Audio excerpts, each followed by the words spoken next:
y'all, we got us. It's Selena. I'm sitting here with Cat Dahlia. Hey, just introduce yourself. Just let everybody know who you are. I'm Cat Dahlia. I'm an artist from Miami. I'm here in Delaware performing for Foxtail Fest. Okay. All right. So the first question I got for you is, how do you feel being a Latina in the game? Like, how is it? Because you know that's not many people to represent us, or even to have great music like you do. I feel good. I feel confident, and I'm happy to represent the Latin culture as a female, not just like a Latin artist, but a Latin female, because I know there's not many of us out there, and doing music that is powerful and female driven and doesn't just talk about bullshit. Yeah, because most of your lyrics gets down to the point, and it's like an everyday person could actually feel it, just like the crowd did today. How did you come up with your stage name?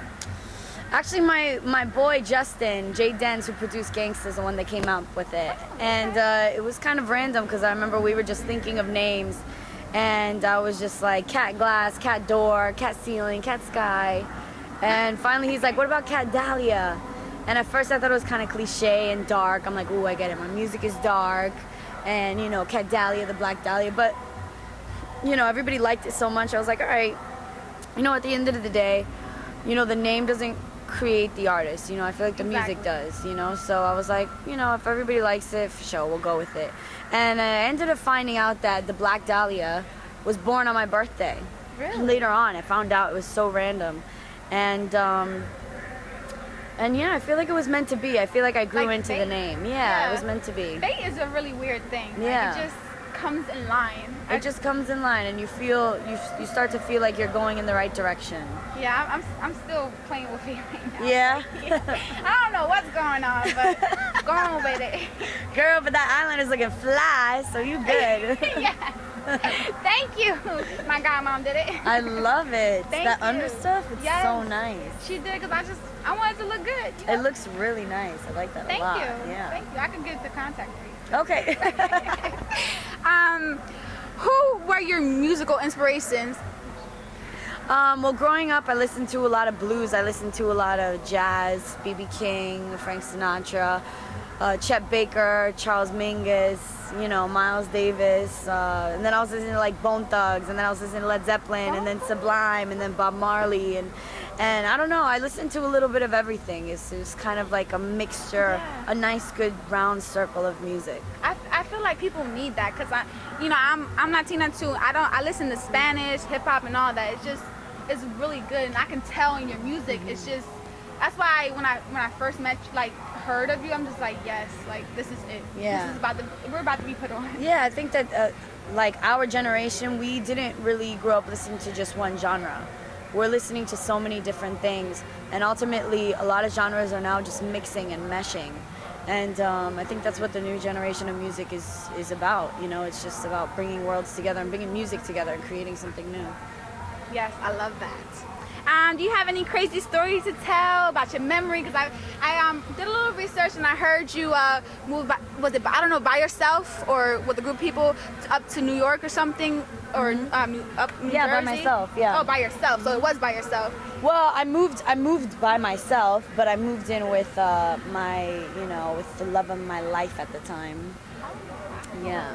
So you have a little love story. I do. I have a heartbreak story. We all do.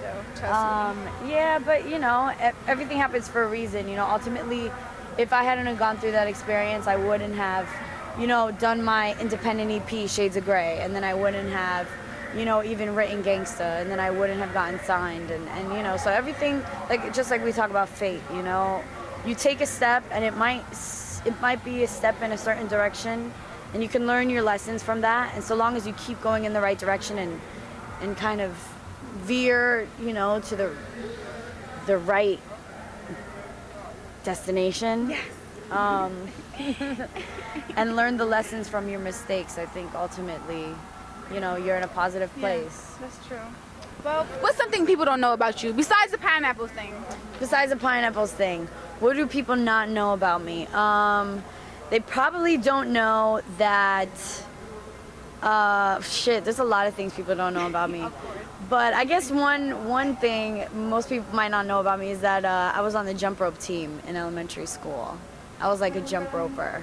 Really? I was like, yeah, I was like double dutch and like You know, was flips really into and all that. competitions and Yeah, all we were doing this competitions and stuff, and yeah, so that's one fun fact about me. And I still jump rope. I really like it. I never It's a got good workout. that down. No, never got that down. The double dutch wasn't really working for me. Yeah. You stopped at the single. Yeah. Yeah. The double two, Yeah. the two hop thing. Yeah. Yeah. I stopped there. I guess my last question would be, do you have any advice for up and coming artists, you know, especially females? I feel like females don't know how to break through a certain glass or diamond wall, you could say, because like as you can tell in the hip hop, not even hip hop, but musical world, it's mostly men. Yeah. Men, and like I feel like it's time for us women to come together and dominate. Like, Yeah. do you have anything special to like, well, not special, but to say about that? I think it's ultimately about focusing on your craft. I think the main thing with female artists that are trying to break through the glass that they're hitting is probably a glass that they created for themselves, because most female artists, I think, tend to try to fall back or try to base a lot of things on their image, and that comes secondary. Ultimately, it's about the music. So long as you focus on the true passion of your art, and then everything else will come later. You know, like I don't know. Like at least that's how it happened for me personally. I was never the girl to like put on mad makeup or like, you know, wear heels all the time and like do all and then think about my music and all that. Like ultimately, it was about the music, the message, and my passion for my art, and then everything else came later. That is true. That's what you need to do. Really, I'm worried about both at the same time. Yeah, like you don't have to worry so much about being super sexy or selling sex, or you know, like ultimately people don't want to hear that anymore. Like everybody's doing that. Just do something different, which is actually not doing the shit that you think everybody wants to hear. You know what I mean? Yeah. Well, thank you for your time. I really appreciate it. Thank you. Cat Dahlia people, this is all we got is us.